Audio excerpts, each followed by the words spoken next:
Vav. Okay, Zion Vav. Zion Vav. There we go. Similarly, a proselyte who died and left offering. Stop. I went to one place. I went to one place. I didn't go far enough. Okay, Zion Vav. Okay.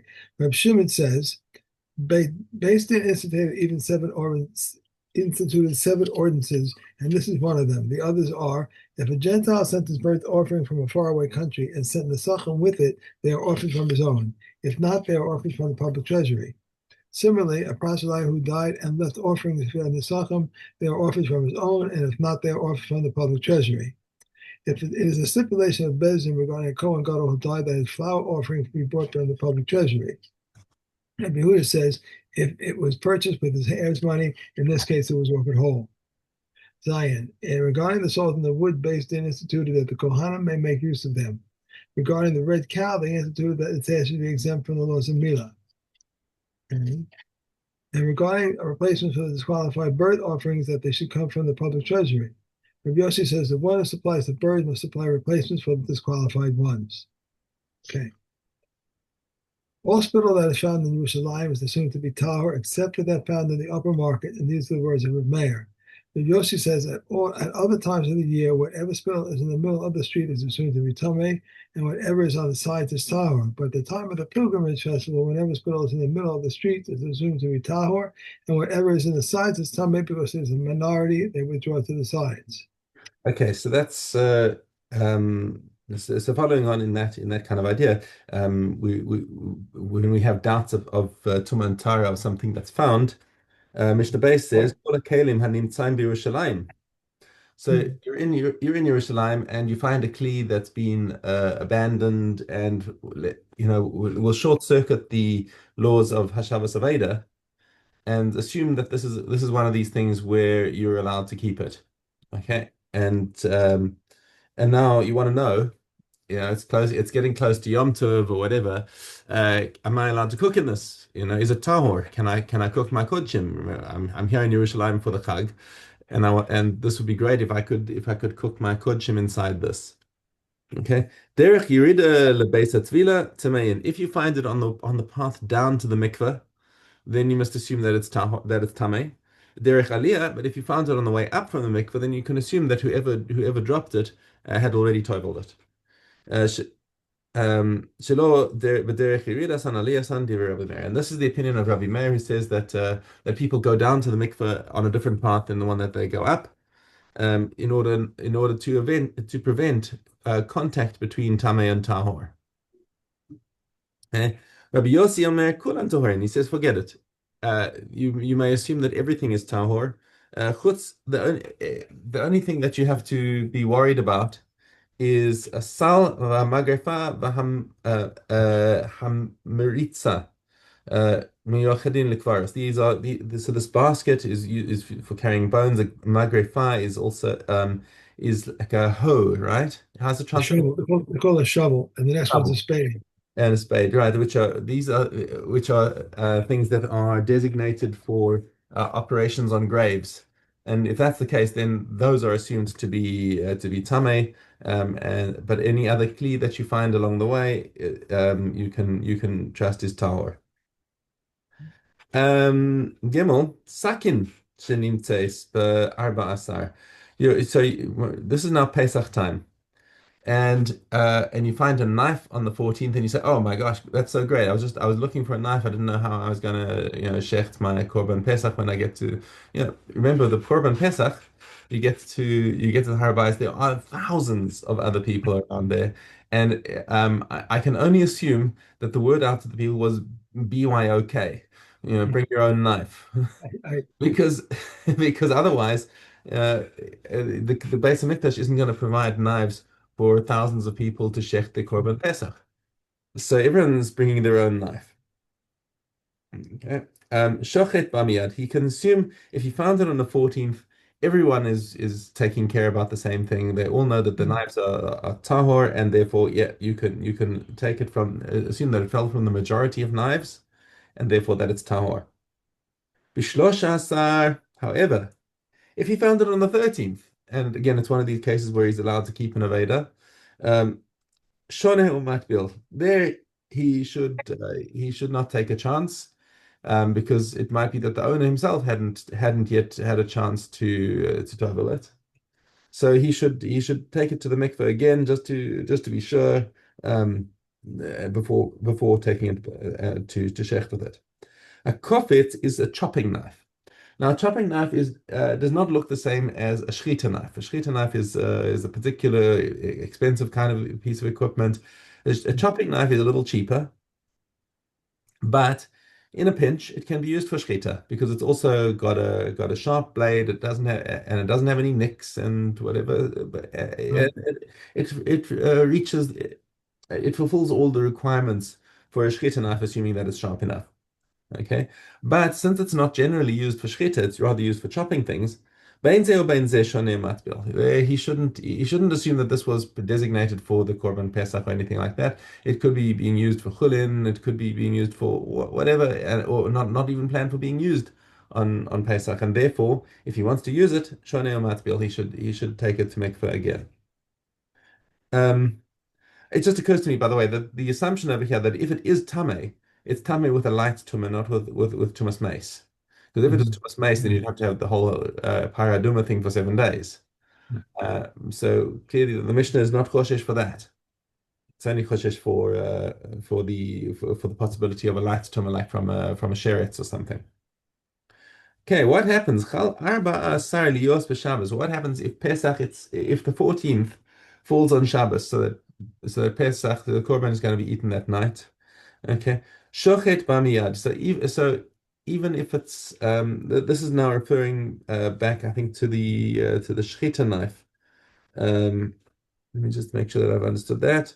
Um, afilu matzah kofetz. Even if you found a chopping knife and it was oh yeah, beg your pardon. This is talking about you found it on the Shabbos. If you found Mhm. the knife on the Shabbos or a kopitz on the Shabbos, then again you can shochet miyad. Well, that means that you can shecht your korban pesach on Shabbos. Remember, the korban pesach overrides Shabbos. Okay, so he can take that knife and take that to the Beis Hamikdash. That kopitz, even the chopping knife that's not usually used for shchita, he may assume that it's been toveled because even if it was going to be used for cutting up the korban or the korban, what's it, the chagiga, whether it was intended for use on one or the other, it doesn't matter Mhm. because it would be tahor one way or another. Okay, so because whoever dropped it would clearly have intended it for something of kodshim, whether it's the Pesach or the Chagiga, it's going to be tahor. Shochet b'miyad. B'chamisha asar. What happens if he finds the knife on the 15th? In other words, this is already Pesach. We're already past the Korban Pesach, and it's now the next day. Shochet b'miyad. Once again, he can everything that you assumed about before Pesach can be assumed now that Pesach has started. There's no reason to believe that it became. If you had found it yesterday, it would have been tahor. There's no reason to believe that its status has changed between yesterday and today. Therefore, shochet b'miyad. Nimtzeis kishur lesakin. What happens if you find your chopping knife attached to a shechita knife? Then even if it's on the 13th, Tarek, this is Okasakin, it's you treat it with the status of the shechita knife because because if it's actually like got a ring through the two of them that's holding them together through the handles, then if you're going to toivel the shechita knife, you're going to toivel the chopping knife as well. So they're assumed to both be tahor. Okay. Next case is of the parochis of a curtain, any curtain. There are quite a few curtains in the Beis Hamikdash, and shenitnes bevlad hatuma. Now, but it became tame from a secondary tuma, which I mean that generally doesn't happen. You can't have a kli can only be matame a cleave from an avatuma.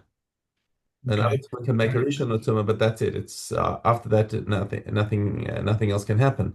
Um, so what we're talking about here is where there are liquids involved.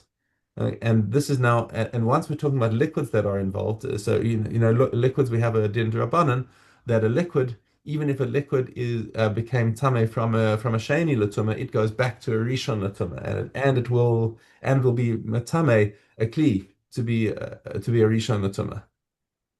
Okay, but this is a din drabanan. So because we're talking about it's a din drabanan, matbinin osa bifnim umachnisin osa miyad. You can take it to a mikveh inside the azara, and that's fine. You don't have to worry about it spreading tumah because we're talking about a derabanan anyway. It's not going to spread tumah to a person because a person does not become a sheni l'tumah. Okay, so he can take it and tovel it inside the Beis Hamikdash and immediately bring it back to where it belongs. However, if it became tame from a higher level tuma, in other words, let's say there was a dead sheretz that made it tame, and now this is a real doraisa. It's a tuma doraisa that's Yeah. on, that's on this curtain. You have to take it out of the mikdash immediately and take it to a mikveh there. V'shotchin osat b'chayil, and you lay it out to dry in the chayil area. That's just outside the azara. And if it's one of these new curtains that somebody's just sponsored and it's beautiful, Shatchinosa al gag ha'itztaba. Then you spread it out on the roof of the itztaba. There was a portico. Remember, we actually mentioned the itztaba before when we were talking about Right. the Yeah. about Erev Pesach, putting out these two loaves of bread. All the time that there were two loaves, people really knew that it was okay still to eat chametz. When they took away one, then they would have to stop eating, and but they could still have hana. And after the second one was gone, then everything had to burn. Right. So that same itztaba was a place that was publicly visible, and they would spread out the curtain to dry on that itztaba, kadeshi yiru ha'am es melachta shehi na'ah, so that people would be able to see and appreciate the beauty of that curtain, which they wouldn't normally be able to see without going into the azar. Okay, that's it for the new Mishnayos. Let's do what Chazara we can before I need to go. So that we are Daled Vav. That's it, Dalet Vav. If one consecrated his possessions and among them were things suitable for communal offerings, these things should be given to the artisans for their wages. These are the words of Rabbi Akiva. Said Ben Isaac to him, this is not the same method as above. Rather, they set aside from these things an amount equal to the artisan's wages and redeem them with funds set aside for the artisan's wages. Then they give them to the artisans as their wages and repurchase them with funds for the new truma. If one consecrated possessions and among them there was an animal suitable for the altar, either male or female, Rabbi Eliezer says the male should be sold to those needing burnt offerings, and the female should be sold to those needing peace offerings. The proceeds should be used with the rest of the property for the upkeep of the temple. Rabbi Yeshua says the males themselves should be brought as burnt offerings, but the females should be sold for those needing these peace offerings. And burnt offerings should be brought with the proceeds, and the rest of the property should be used for the upkeep of the temple. But the rest of the possessions would not go to the upkeep of the temple. Once every 30 days, they would set the price paid by the treasury chamber. Whoever undertook to supply fine flour at 4 sa'ar for a seller, and the price subsequently stood at only 3 sa'ar for a seller, must supply at 4. But if he undertook to supply at 3 sa'ar for a seller, and the price subsequently stood at 4, he must supply for 4, and the temple has the upper hand. Likewise, if the fine flour became wormy, the loss is his. If the wine sour, the loss is his. He does not receive his money until the altar atones. Okay. And one more, correct? Right. Yeah, One yeah. more. Are you on Ches now? Yes, Kesal. These are the administrators for the temple. Yochanan and Pinkas over the tokens. Akia over the Hold on, no, Nesakama. no. Actually, No, I that think was I it. think I think we've gone too far there. We did four. We did Zion. I think we were supposed to finish after Ches, so Tes is actually for tomorrow. Kesses more. Okay, all right. I got it. Okay, back to Psachim Gimel Vav. Okay.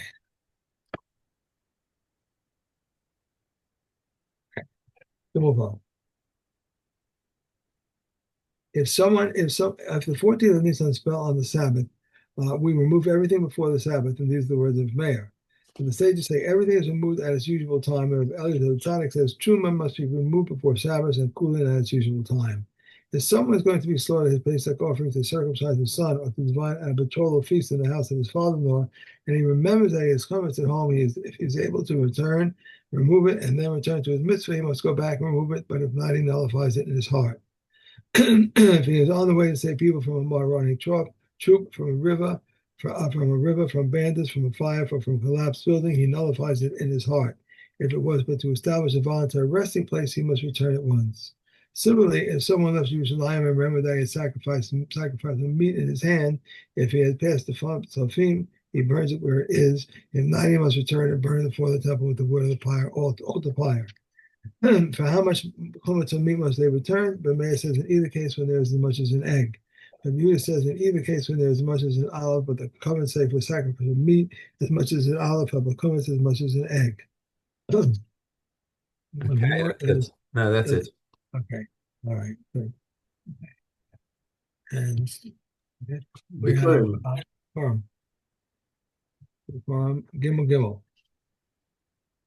Those near brought figs and grapes. Those far brought dried figs and raisins. And the ox went before them with its horns gold plated and an olive crown to his head. The flute played before them until they arrived close to Yerushalayim. And when they arrived close to Yerushalayim, they sent before them and bedecked their Bikurim.